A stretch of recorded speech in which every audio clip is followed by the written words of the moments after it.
જય હિન્દ જય ભારત। આ આપણા ગુજરાતથી આ ઘણા બધા ભાઈઓ અને બહેનો એક ફ્રોડના શિકાર થઈને અહીંયા પટાયામાં પહોંચેલા છે। તો હું એમ શું નામ છે ભાઈ તમારું? મેહુલભાઈ, અહીંયા તમે થાઈલેન્ડમાં કેવી રીતે પહોંચ્યા? અમારા પોરબંદરમાં એક છોકરો છે તુષાર સાદિયા કરીને નામનો, બરાબર? એ અત્યારે હાલમાં સાયપ્રસ છે। એ લોકોએ અમને બધાને બોલાવ્યા હતા કે તમારે થાઈલેન્ડમાં કામ કરવા જવું હોય બેંકોકમાં હોટેલ વર્ક માટે તો 50,000 રૂપિયા તમારી સેલેરી અને 3 લાખ ભરવાના, તમને 2 વર્ષની વિઝા આપીશું। એવી રીતના અમને બધા લોકોને વાત કરી અહીંયા પહોંચાડ્યા છે।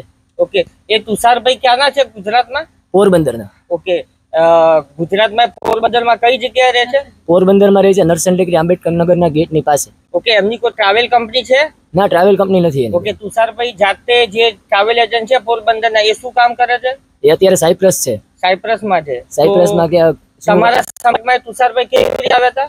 એ અમારા એરિયામાં જ રહી છે, સુનિલભાઈના ઘરની પાસે રહી છે। એટલે સુનિલભાઈના એને કીધું છે ફોનમાં, એના કોન્ટેક્ટમાં હતો, બાજુ પાડોશી થઈ જાય ટૂંકમાં બધાને। ઓકે, સુનિલભાઈ તમે કેવી રીતે ઓળખો છો તુષારભાઈને? અમારા કઝિન જ થાય ને, બાજુમાં જ રહે। ઓકે, તમારા કઝિન જ થાય છે। તો તમને એ લોકોએ નોકરી અપાવવા માટેની શું લાલચ આપી હતી? લાલચ એવી રીતના આપી કે તમે કે બેંકોકમાં જોબ મળી જાય, તમને 3 લાખ રૂપિયા ભરવાનો છે। ઓકે, અને આ હોટલમાં જ કામ કરવાનું છે। ઓકે, હવે તમે કઈ તારીખે થાઈલેન્ડમાં આવ્યા હતા? અમે આવ્યા 27 તારીખે। 27 મે? 27 મે। ઓકે, 27 મે થી અત્યાર સુધીની અંદર તમે ટોટલ એ લોકોને કેટલા પૈસા આપ્યા છે? બધા 3-3 લાખ રૂપિયા। ઓકે, દરેક? ઓકે, અને એમને તમારી આવવાની ટિકિટ એ લોકો આવી હતી? ઓકે, પછી અત્યારે હવે હોટલનું બુકિંગ પણ લઈ લીધું અને આ હોટલનું જ કીધું હતું B2 માં તમારે કામ કરવાનું। B2 હોટલ પટાયામાં તમને જોબ આપશે એવું કીધું? ઓકે, અત્યાર સુધી બુકિંગ B2 હોટલનું કોને કરેલું છે? તો એ લોકો જ કરીને દેતા, હવે નથી દેતા। ઓકે, હવે અત્યારે તમે કેટલા દિવસથી બહાર બેઠા છો હોટલની? 2 દિવસ થયા। ઓકે, તમે જમ્યા છો? નહીં। ઓકે, બેન તમારું આ અત્યાર સુધીની અંદર તમે પણ કેટલા 3 લાખ આપેલા છે? હા, અમે પણ પૂરેપૂર 3 લાખ રૂપિયા જ આપેલા છે। અમે લાલચ અપાવી કે તમે આ લોકો અહીંયા આવો, B2 હોટલ છે ત્યાં કામ કરવાનું છે, પણ અહીંયા અમને કાંઈ કામ મળ્યું નથી અને 3-4 દિવસ આમ બધા લોકો હેરાન છે, લેડીઝ બી હેરાન છે, છોકરાઓ બી હેરાન છે। એટલા છોકરાઓને કોઈ એટલી તાકાત નથી કે અમને કોઈ મદદ કરી શકે, પણ અહીંના થાઈ લોકો એવા છે જે અમને લોકો મદદ કરી। તુષારભાઈ છે અને આ ભાઈ બીજા ભાઈ છે, એ અમને મદદ કરવા આવ્યા છે અને એ લોકો અમારી હેલ્પ કરે છે, તો એનો આભાર કે અમને અમારે ઇન્ડિયા પહોંચાડી દે, બસ અમારે બીજું કાંઈ નથી જોતું, અમને इंडिया पहुंचाड़ी दे એટલે બસ છે।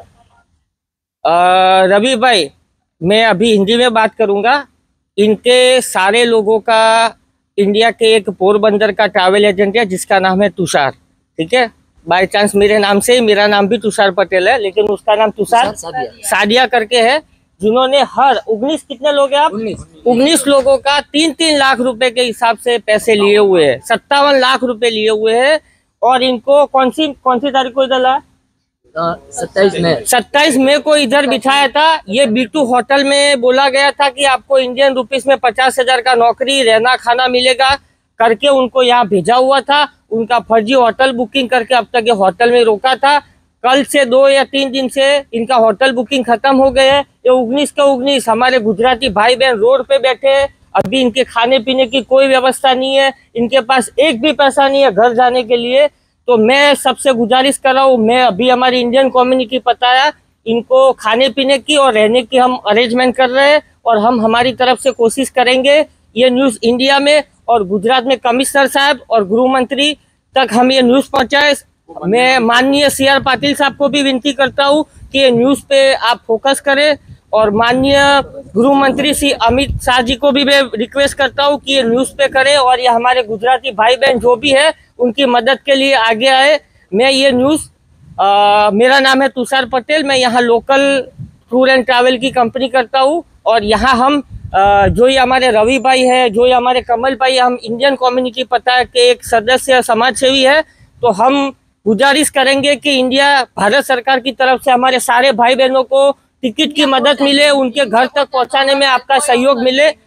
बहन, हम पूरी हमारी तरफ से कोशिश करेंगे कि आपको, और आप गुजरात और भारत सरकार को कुछ कहना चाहते हो? हम लोग तो ये कहना चाहते हैं सिर्फ हमको इंडिया पहुंचा दो, हमारे पास दूसरा कोई ऑप्शन नहीं है, इंडिया पहुंचा नहीं है। तो देखो भाइयों, ये भाई और बहनों ने 2-3 दिन से खाना भी नहीं खाया है। अभी हम हमारी तरफ से इनका खाने पीने और रहने की व्यवस्था कर रहे हैं। और ये न्यूज़ हम चाहते हैं कि इंडिया में माननीय गृह मंत्री अमित शाह तक भी जाए और सीएल पाटिल साहब तक भी हम पहुंचाने की कोशिश करेंगे। और हमें हमारे न्याय तंत्र पर और हमारी गुजरात पुलिस पर गर्व है कि इसका वो ठोस कदम उठाएगी और हमारे सारे गुजराती भाई बहन को न्याय मिले, ऐसी हम आशा रखते हैं। जय हिंद, जय भारत।